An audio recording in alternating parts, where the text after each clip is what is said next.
நெஞ்சோடு கலந்தவளே, என் உயிரோடு உறைந்தவளே, எனக்காக பிறந்தவளே, என் உயிரே.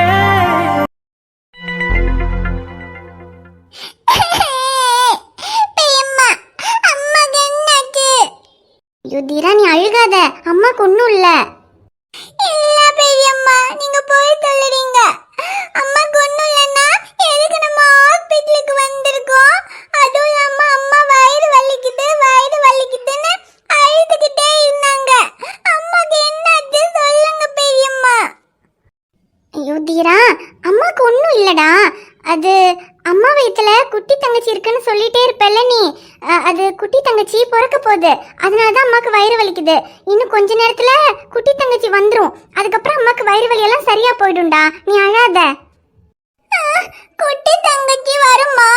குட்டி தங்கச்சி வருதுன்னா எதுக்கு அம்மாக்கு வயிறு வலிக்குதுன்னு அம்மா அழுதுட்டே இருக்காங்க.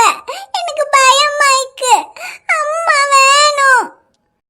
தீரா, அது குட்டி தங்கச்சி வரும்போது அம்மாக்கு அப்படிதான் வயிறு வலிக்கும். அப்புறமா சரியாயிரும்டா, நீ அழாத.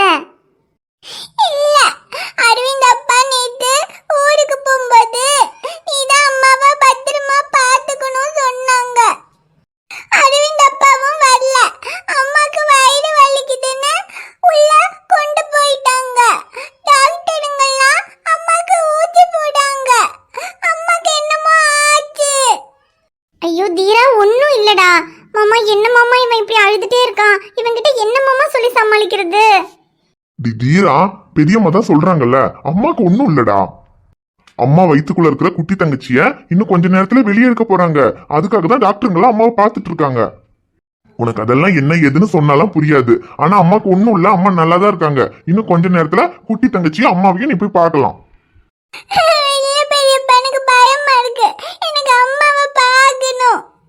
ஐயோ தீரா, இப்பெல்லாம் அம்மாவை பார்க்க முடியாதுடா. டாக்டருங்க அம்மாவை பார்த்துட்டு இருக்காங்கல்ல, இப்ப நம்ம எல்லாம் உள்ள விட மாட்டாங்க. இன்னும் கொஞ்ச நேரத்துல நான் சொன்ன மாதிரி குட்டி தங்கச்சி வந்துரும். அதுக்கப்புறமா நம்ம எல்லாரும் போய் பார்க்கலாம்.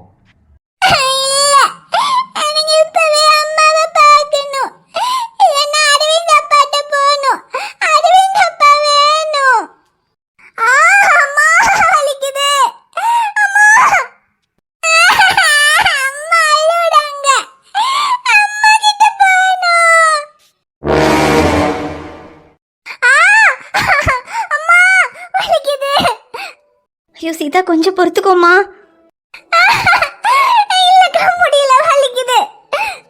மேடம், பாவம் சீதா, வலி தாங்க முடியல போல.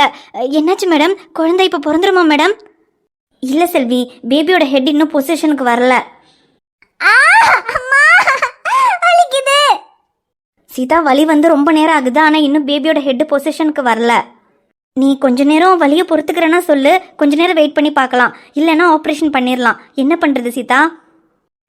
டாக்டர், எனக்கு இப்போ நார்மல் டெலிவரியோ இல்ல ஆபரேஷனோ அதெல்லாம் முக்கியம் இல்ல டாக்டர். ஆனா குழந்தை பிறக்கும்போது அவர் என் பக்கத்துல இருக்கணும் டாக்டர். அவர் இன்னும் வரல, வந்துகிட்டு இருக்கேன்னு சொன்னாரு. அவர் வர்ற வரைக்கும் நான் வலியை தாங்கிக்கிறேன் டாக்டர். சீதா, என்ன பேசுற? உன் ஹஸ்பண்ட் வர வரைக்கும் வெயிட் பண்ண முடியாது. இன்னொரு 10 நிமிஷமோ 15 நிமிஷமோ வேணும்னா பார்க்கலாம். அதுக்குள்ள பேபியோட ஹெட் பொசிஷனுக்கு வரலன்னா கண்டிப்பா ஆபரேஷன் தான் பண்ணியாகணும். வினோ, சீதாக்கு எப்படி இருக்கு? இப்ப டெலிவரி ஆயிடுமா? இல்ல ஷமீர், பேபியோட ஹெட் இன்னும் பொசிஷனுக்கு வரல. நார்மல் டெலிவரி கொஞ்சம் கஷ்டம் தான் நினைக்கிறேன். ஒரு 10 நிமிஷம் 15 நிமிஷம் வேணா வெயிட் பண்ணலாம்.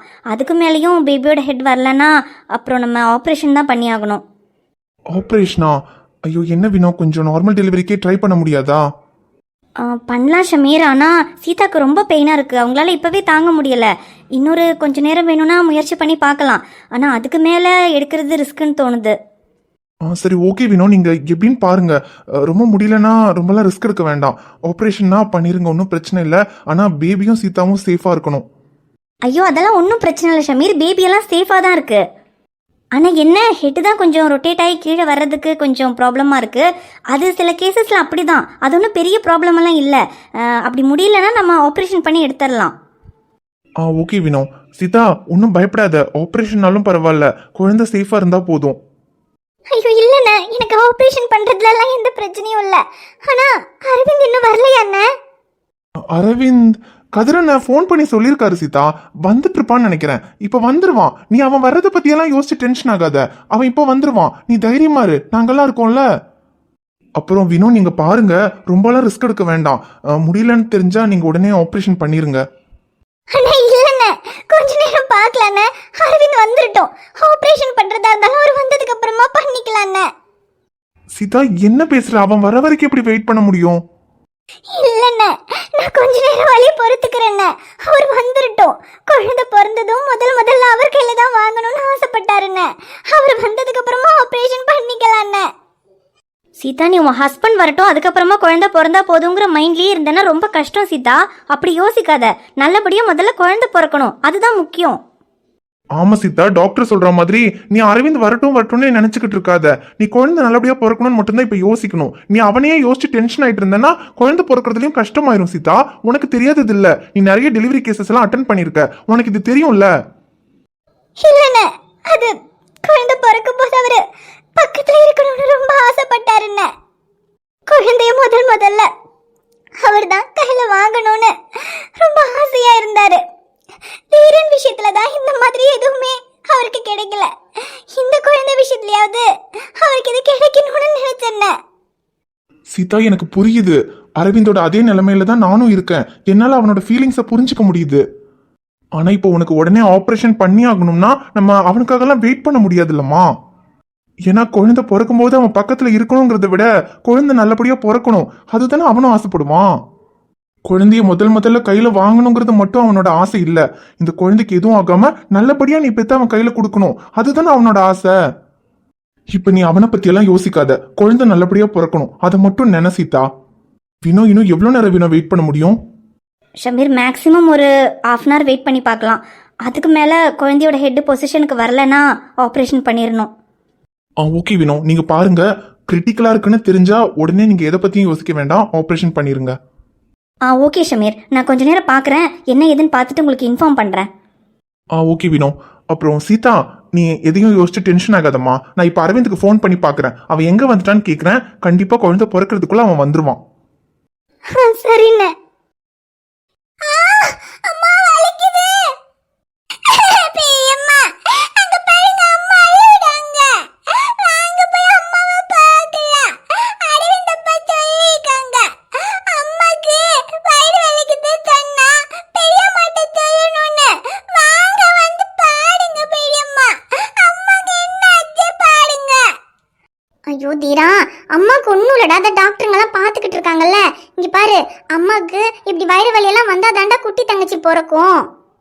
இங்க பாரு, நீ கொஞ்சம் அழாம இரு. இன்னும் கொஞ்ச நேரம் தான், அதுக்கப்புறம் அம்மாக்கு வலியெல்லாம் சரியாயிடும். அம்மாவே உன்கிட்ட எனக்கு ஒன்றும் இல்லைன்னு சொல்லி நல்லா பேசுவாங்க பாரு. ஐயோ மாமா, அரவிந்த் இருந்திருந்தா கூட பரவாயில்ல, இவனை சமாளிச்சிருந்திருக்கலாம். இப்ப அரவிந்தும் இல்ல, சீதா வேற அங்க வலியில அழுகிறத பார்த்துட்டு இவனும் அழுதுட்டு இருக்கான். என்ன பண்றதுன்னே தெரியலையே மாமா. ஐயோ சரி, நீ என்ன பண்றது தங்கம்? அரவிந்த் வேற ஏதோ முக்கியமான கேஸ்ன்னு போயிருக்கான். அவனுக்கு நான் கூப்பிட்டு சொன்னேன் சீதாக்கு வலி வந்துருச்சுன்னு. நான் முடிஞ்ச வரைக்கும் சொல்லிட்டு வர்றதுக்கு ட்ரை பண்றேன்னு சொன்னா இவ்வளவு நேரம் காணோம். இனி எப்போ வருவான்னு வேற தெரியல. ஐயோ மாமா, அரவிந்த் வந்தாலாவது கொஞ்சம் இவனை சமாளிக்கலாம். இப்ப இவனையும் சமாளிக்க முடியல. சீதாக்கு வேற சீக்கிரமா குழந்தை பிறந்துருச்சுன்னா கூட பரவாயில்ல. ஆனா இன்னும் குழந்தையும் பிறக்கலையே மாமா, என்னன்னு தெரியல. ஷமீர் உள்ள பார்க்க போனாரே, வெளியே வந்தா கூட என்ன ஏதுன்னு கேட்கலாம். இரு தங்கம், வேற டாக்டர் தானே டெலிவரி பாக்குறாங்க. அவர் என்ன ஏதுன்னு பார்க்க தான் போயிருக்காரு. இப்ப வெளியே வந்துருவாரு, என்னன்னு கேட்கலாம். பெரியம்மா, அம்மாட்ட போணும். தீரா இருடா, கொஞ்ச நேரம் இரு, அம்மாவை பார்க்கலாம். அண்ணா. ஷமீர், சீதாக்கு எப்படி இருக்கு? எதுவும் பிரச்சனை எல்லாம் இல்லையே? இல்லைண்ணா, பிரச்சனை எல்லாம் எதுவும் இல்லை, எல்லாம் நார்மலா தான் இருக்கு. ஷமீர், சீதாக்கு இப்போ குழந்தை பிறந்துருமா ஷமீர்? அண்ணி, அது குழந்தையோட தலை இன்னும் திரும்பல, அதனால கொஞ்சம் லேட் ஆகுது. அவளுக்கு வலி வேற தாங்க முடியல, அதனால கொஞ்ச நேரம் பார்த்துட்டு முடியலன்னா ஆப்ரேஷன் பண்ணலான்னு இருக்கோம். ஐயோ, ஆபரேஷனா? என்ன ஷமீர் இது? சுகப்பிரசவம் ஆகும்னு நினைச்சமே. ஐயோ, நீ நார்மல் டெலிவரிக்கு தானே இவ்வளோ நேரம் ட்ரை பண்ணது. ஆனா குழந்தையோட தலை திரும்பவே இல்லை. இனி ரொம்ப நேரம் பார்த்தாலும் அது குழந்தைக்கு அவ்வளவா சேஃப் இல்லைங்கிறதுனால தான் சரி கொஞ்ச நேரம் பார்த்துட்டு முடியலன்னா ஆப்ரேஷன் பண்ணலான்னு சொல்லியிருக்கேன். ஐயோ, ஆபரேஷன்னா ரொம்ப கஷ்டமாச்சே. தங்கம், என்ன கஷ்டம்? சும்மா ஒரு முடியலன்றதுனால தானே அவங்க ஆபரேஷன் பண்ணணும்னு சொல்றாங்க. ஷமீர், இங்க பாருங்க, சுகப்பிரசவமோ இல்ல ஆபரேஷனோ எதுனாலும் பரவாயில்ல, ஆனா சீதாவும் குழந்தையும் சேஃபா இருக்கணும், அதுதான் முக்கியம். இல்லைண்ணா, அதெல்லாம் எந்த பிரச்சனையும் இல்லை, குழந்தையும் சேஃபா தான் இருக்கு. என்ன கொஞ்ச நேரம் பார்த்துட்டு முடியலன்னா ஆப்ரேஷன் பண்ணிடலாண்ணே. சரி ஷமீர், குழந்தை நல்லபடியா பிறந்தா போதும். இன்னும் கொஞ்ச நேரம் பார்த்துட்டு சுகப்பிரசவம் ஆகலைன்னா ஆப்ரேஷன் பண்ணிடுவாங்கன்னு நினைக்கிறேன். ஆனா அண்ணா சீதா தான் அரவிந்த் இன்னும் வரலன்னு சொல்லி அதையே யோசிச்சு டென்ஷன் ஆயிட்டு இருக்கா. அரவிந்துக்கு ஃபோன் பண்ணீங்களாண்ணே? ஆனா சீதாக்கு வழி வந்த உடனே கூப்பிட்டு சொல்லிட்டேன் ஷமீர். அவன் உடனே சொல்லிட்டு கிளம்பி வரேன்னு சொன்னா இவ்வளவு நேரம் ஆகியும் இன்னும் காணோம், என்னன்னு தெரியல. சரி, நான் ஒருவேளை வந்துட்டு இருப்பான்னு நினைக்கிறேன். அவன் வரட்டும், திரும்ப திரும்ப அவனை கூப்பிட்டா அவனும் டென்ஷன் ஆயிடுவான். அவன் பொறுமையா வரட்டும். அதுக்குள்ள இங்க சுகப்பிரசவம் ஆயிடுமா இல்ல ஆப்ரேஷன் பண்றாங்களா என்ன ஏதுன்னு பார்க்கலாம். சரி ஷமீர், நீங்க அது என்ன ஏதுன்னு பாருங்க. சுகப்பிரசவனாலும் சரி ஆபரேஷனாலும் சரி அது என்னன்னு பார்த்து பண்ணுங்க. ஆனா குழந்தை நல்லபடியா பிறக்கணும், அது மட்டும் தான் முக்கியம். சரிண்ணே, நான் பாத்துக்கிறேன். நீங்க எதுக்கும் பயப்படாதீங்க. நான் என்ன ஏதுன்னு பார்த்துட்டு சொல்றேன். தீரா, இப்ப சித்தப்பா சொன்னதை கேட்டல. அம்மாக்கு எதுவும் இல்ல, அம்மா நல்லாதான் இருக்காங்க. இன்னும் கொஞ்ச நேரத்துல குட்டி தங்கச்சி வந்துடும். அதுக்கப்புறமா போய் அம்மாவையும் குட்டி தங்கச்சியும் பார்க்கலாம். ஆமாமா, சுகப்பிரசவமோ இல்ல ஆபரேஷனோ எதுனாலும் இன்னும் கொஞ்ச நேரத்துல குழந்தை பிறந்துரும் நினைக்கிறேன். நான் வேற சீதாக்கு வலி வந்துருச்சுன்னதும் வர்ற அவசரத்துல எதுவுமே எடுக்காம வந்துட்டேன். இனி சீதாக்கு மாத்திக்கு துணி, அதுக்கப்புறம் குழந்தைக்கு துணி எல்லாமே வேணும்ல மாமா. அதுக்கு என்ன தங்க, இங்க பக்கத்துல ஏதாவது கடை இருந்தா நான் போய் வாங்கிட்டு வந்துடுறேன். சீதாக்கு வேணா வாங்கிக்கலாம், ஆனா குழந்தைக்கு புது துணி போடக்கூடாது மாமா, பழைய துணி தான் போடணும். நான் ஆதிநிலாவோட சின்ன ட்ரெஸ் எல்லாம் வீட்ல எடுத்து வச்சிருக்கேன். அதை நான் எடுத்துட்டு வரணும்னு நினைச்சேன், ஆனா வர அவசரத்துல மறந்துட்டு வந்துட்டேன் மாமா. ஐயோ, இதுக்கு என்ன பண்ண முடியும் தங்கம்? மறந்துட்டு வந்துட்டேன்னா இப்ப அவசரத்துக்கு பக்கத்துல கடையில இருந்து ஏதாவது வாங்கி போட்டுக்கலாம். அதுக்கப்புறமா வீட்டுக்கு போய் துணியெல்லாம் எடுத்துட்டு வந்துக்கலாம். ஐயோ இல்ல மாமா, குழந்தைக்கு முதல்ல போடுற துணி புது துணி போடக்கூடாது மாமா, பழைய துணி தான் போடணும். ஐயோ சரி, இப்ப என்ன பண்ண சொல்றேன்? இப்ப வீட்டுக்கு போய் எடுத்துட்டு வர முடியுமா? ஆமா மாமா, வீட்டுக்கு தான் போய் எடுத்துட்டு வரணும், வேற என்ன பண்றது? நீங்க ஒரு போய் எடுத்துட்டு வந்துருங்க மாமா. நான் போறதா? அப்புறம் நான் போயிட்டா இங்க நீ தனியா இருப்பியா? தனியாவா இருக்கேன்? ஷமீர் இருக்காருல்ல, அப்புறம் என்ன? நீங்க போய் எடுத்துட்டு வந்துருங்க மாமா. அவர் உள்ள இருப்பாரு, நீங்க இவனையும் பாத்துக்கிட்டு தனியா நிப்பியா? யாராவது ஏதாவது வந்து கேட்டாலே திருன்னு முழிப்ப. கொஞ்சம் சவுண்டா கேட்டாங்கன்னா உடனே அழுக ஆரம்பிச்சிருவேன். உன்னை தனியா விட்டு நான் போறதா? மாமா, என்ன அந்த அளவுக்கு தைரியம் இல்லாதவன் நினைச்சீங்களா? நானும் 2 பிள்ளை பெற்றிருக்கேன், எனக்கும் தைரியம் எல்லாம் இருக்கு. தங்கம் வேணாம் தங்கம், உன் தைரியம் என்னன்னு எனக்கு தெரியும், நீ என்கிட்டயே சொல்லாத. ஐயோ கொஞ்சம் போங்க மாமா, எனக்கெல்லாம் தைரியம் இருக்கு. அப்படிலாம் ஒண்ணு தனியா நின்னா நான் பயந்தெல்லாம் போயிட மாட்டேன். நீங்க வீட்டுக்கு போய் துணி எடுத்துட்டு வாங்க மாமா. ஐயோ சொன்னாலே கேட்க மாட்டேன். நீ பிடிச்ச முயலுக்கு என்னைக்குமே 3 கால் தான். என்ன பண்ணி தொலைகிறது? சரி போய் எடுத்துட்டு வரேன், ஆனா எங்க இருக்குன்னு சொல்லு. அது நான் எல்லாமே எடுத்து வச்சிருக்கேன். நான் வேற ஷைலிதா கிட்ட ஃபோன் பண்ணி சொல்றேன், அவ எல்லாம் பார்த்து எடுத்து வைப்பா. நீங்க போய் அவகிட்ட இருந்து வாங்கிட்டு வந்தா மட்டும் போதும். ஓ அப்படியா? சரி, அப்ப அந்த பொண்ணை கூப்பிட்டு சொல்லு, எல்லாம் எடுத்து கரெக்டா வைக்க சொல்லு. நான் போனதும் எடுத்துட்டு வந்துடுறேன். சரி மாமா, நான் அவளுக்கு இப்ப ஃபோன் பண்ணி சொல்றேன், அவ எல்லாம் எடுத்து வைப்பா. நீங்க போய் வாங்கிட்டு வாங்க. சரி வாங்கிட்டு வந்துடுறேன். நீ இவனை பார்த்துட்டு பத்திரமா நில்லு. ஐயோ நான் பத்திரமா இருந்துக்கிறேன் மாமா. உங்க தங்கத்தை யாரும் கடத்திட்டு போக மாட்டாங்க, தைரியமா போயிட்டு வாங்க. ஆமா, அப்படியே கடத்திட்டாலும், அப்படியே உன்னை எவனாவது கடத்திட்டு போனாலும் நீ பேச ஆரம்பிச்சேன்னு வச்சுக்க, 10 நிமிஷத்துல உன்னை திரும்ப கொண்டு வந்து விட்டுருவான். மாமா ஐயோ சரி இப்ப என்ன ட்ரெஸ் தானே வேணும், நான் போய் எடுத்துட்டு வரேன். ஹாஸ்பிட்டல்னு பாக்குறேன். போங்க போய் எடுத்துட்டு வாங்க, வீட்டுக்கு போய் உங்களை வச்சுக்கிறேன். சரி அதெல்லாம் அப்புறம் பாத்துக்கலாம். நீ சீதாக்கு குழந்தை பிறந்துச்சுன்னா கூப்பிட்டு சொல்லு, நான் அதுக்குள்ள முடிஞ்சா சீக்கிரமா வந்துடுறேன். சரி, சீதாக்கு குழந்தை பிறந்தாலும் முதல்ல அவங்க துணியில சுத்தி தான் தருவாங்க. நம்ம கிட்ட தந்ததுக்கு அப்புறம் தான் நம்ம ட்ரெஸ் போட்டு விடணும். அதனால நீங்க பொறுமையாவே வாங்க, அவசரப்பட்டு வேகமா வராதீங்க. சரி, அப்ப நான் போய் பார்த்து ட்ரெஸ் எடுத்துட்டு வந்துடுறேன். நீ தீரனை பாத்துக்க, பத்திரமா இரு, நான் வந்துடுறேன். தீரா அழாத, அப்பாவுக்கு ஃபோன் பண்ணிருக்கு. அரவிந்த் அப்பா இப்ப வந்துருவாரு. அதுக்குள்ள அம்மாவுக்கு சீக்கிரமா குட்டி தங்கச்சி பிறந்துரும். இன்னும் கொஞ்ச நேரத்துல அரவிந்த் அப்பா, அம்மா, குட்டி தங்கச்சி 3 பேரையும் நீ பார்க்கலாம். அழாத என்ன? பெரியம்மா, இப்ப அரவிந்த் அப்பா வந்துடுவாடா? இன்னும் கொஞ்ச நேரத்துல வந்துருவாரு, நீ அழாத. அரவிந்த் அப்பா சீக்கிரமா வாங்க, அம்மா பாவம், அம்மாக்கு வயிறு வலிக்குதுன்னு அழறாங்க. சீக்கிரமா வாங்க அரவிந்த் அப்பா.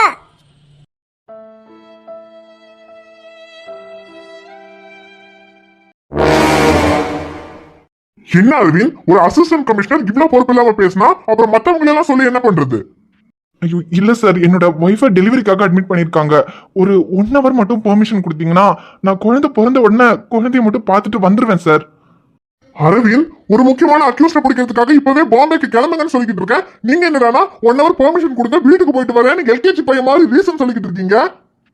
சிட்டிலேயே பெரிய அக்யூஸ்ட். அவனை பிடிக்கிறதுக்காக தான் உங்களை வெளியூருக்கு போக சொல்லியிருந்தேன். ஆனா இப்போ அவன் அங்கிருந்து தப்பிச்சு பாம்பேக்கு போயிட்டான்னு இன்ஃபர்மேஷன் வந்திருக்கு. இப்போ உடனே பாம்பேக்கு கிளம்பி போய் அவனை தேடி கண்டுபிடிச்சு கூட்டிட்டு வரணும்னு சொல்லிக்கிட்டு இருக்கேன். நீங்க என்னடா ஒய்ஃப்க்கு டெலிவரி அப்படி இப்படின்னு ஃபேமிலி விஷயத்தை பத்தி பேசிட்டு இருக்கீங்க.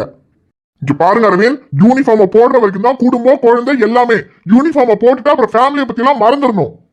இது எல்லாமே தெரிஞ்சுதானே போலீஸ்காரன் யூனிஃபார்ம் போட்டுக்கிட்டு டியூட்டிக்கு வந்திருக்கீங்க. இனி இதுல நான் வேற தனியா உங்களுக்கு கிளாஸ் எடுக்கணுமா? ஐயோ இல்ல சார், அது எதுவும் பேசாதீங்க அரவிந்த். போலீஸ்காரன் இந்த சென்டிமெண்ட்ல இருக்கவே கூடாது. இந்த கேஸ் கமிஷனர் ஆபீஸ் வரைக்கும் வந்து கூட ஒரு அக்யூஸ்ட பிடிக்க முடியல. எல்லாரும் ஸ்டேஷன்ல உட்காந்து என்ன பண்ணிக்கிட்டு இருக்கீங்க? நாங்க மேல எடுத்து வந்து போன் மேல போன் போட்டு என்ன கிளின்னு கிளிக்கிறானுங்க. இங்க நீங்க என்னடா ஒய்ஃப்க்கு டெலிவரி, பாட்டி உடம்பு சரியில்லை, தாத்தா உடம்பு சரியில்லைன்னு எல்கேஜி பையன் மாதிரி உட்காந்து லீவ் லெட்டர் எழுதிக்கிட்டு இருக்கீங்க. அந்த அக்யூஸ்ட பிடிக்கிறதுக்காக உடனே பாம்பேக்கு போகணும்னு சொல்லிட்டு இருக்கேன். இப்போ நீங்க அந்த அக்யூஸ்ட பிடிக்கிறதுக்காக பாம்பேக்கு கிளம்புறீங்களா இல்ல யூனிஃபார்ம் கழட்டி வச்சுட்டு உங்க ஒய்ஃப்க்கு பிரசவம் பார்க்க போறீங்களா? நீங்களே முடிவு பண்ணிக்கோங்க அரவிந்த். ஐயோ சீதா வேற குழந்தை பிறக்கிறதுக்குள்ள நான் வந்துருவேன்னு நினைச்சிட்டு இருப்பா. இப்ப என்ன பண்றது? சரி, இப்ப வேற வழி இல்ல. உடனே பாம்பேக்கு கிளம்பிதான் ஆகணும். கடவுளே, சீதாக்கு நல்லபடியா குழந்தை பிறக்கணும். என் சீதாக்கும் குழந்தைக்கும் எதுவும் ஆயிடக்கூடாது. என்ன அரவிந்த் சொல்லுங்க, பாம்பேக்கு கிளம்புறீங்களா இல்ல யூனிஃபார்ம் கழட்டி வச்சுட்டு வீட்டுக்கு கிளம்புறீங்களா? இல்ல சார், நான் பாம்பேக்கு கிளம்புறேன். ஓகே அரவிந்த், அப்படின்னா இன்னும் 1 ஹவர்ல பாம்பேக்கு ஃபிளைட் புக் பண்ணிருக்கேன். நீங்க உடனே மாரிமுத்தை கூட்டிக்கிட்டு ஏர்போர்ட்டுக்கு கிளம்புங்க. அங்கிருந்து பாம்பேக்கு கிளம்பி போய் ரீச் ஆயிட்டு அந்த அக்யூஸ்ட உடனே பிடிக்கிறீங்க. Okay sir. சரி ஓகே, அப்பனா வெயிட் பண்ணுங்க. நான் ஃபிளைட் டிக்கெட், கேஸ் டீடைல்ஸ் எல்லாமே எடுத்துட்டு வரேன். Okay sir. ஐயோ சீதா, குழந்தை பிறக்கும்போது நான் உன் பக்கத்துல இருக்கேன்னு சொன்னேன். குழந்தை பிறந்ததும் முதல்ல என் கையில தான் வாங்குவேன்னு சொன்னேன். ஆனா இப்ப என்னால வர முடியாதே சீதா. நான் பக்கத்துல இருந்தாதான் தைரியமா இருப்பேன்னு சொன்னேன். ஆனா இப்ப என்னால உன் கூட இருக்க முடியல சீதா. ஆனாலும் நீ தைரியமா இருக்கணும். நம்ம குட்டி சீதாவை நீ நல்லபடியா பெத்தெடுக்கணும் சீதா. நான் இப்ப பாம்பேக்கு கிளம்புறேன். போய் இந்த கேஸ் முடிச்சு நான் எப்ப வருவேன்னு கூட தெரியல. குழந்தை பிறந்த உடனேயே நான் தான் முதல்ல பார்க்கணும்னு நினைச்சேன். ஆனா இப்ப நம்ம குழந்தைய நான் எப்ப பாப்பேன்னு கூட தெரியல. இப்ப அது கூட பரவாயில்ல சீதா. ஆனா நான் கூட இல்லைனாலும் நீ தைரியமா இருக்கணும். குழந்தை நல்லபடியா பிறக்கணும். உனக்கும் குழந்தைக்கு எதுவும் ஆயிடக்கூடாது. கதிரண்ண, ஷமீர் எல்லாருமே இருக்காங்க. எல்லாரும் உன்னை நல்லா பாத்துக்குவாங்க. ஆனா என்னாலதான் உன்னை கூட இருந்து பாத்துக்க முடியாம போயிடுச்சு. என்ன மன்னிச்சிரு சீதா.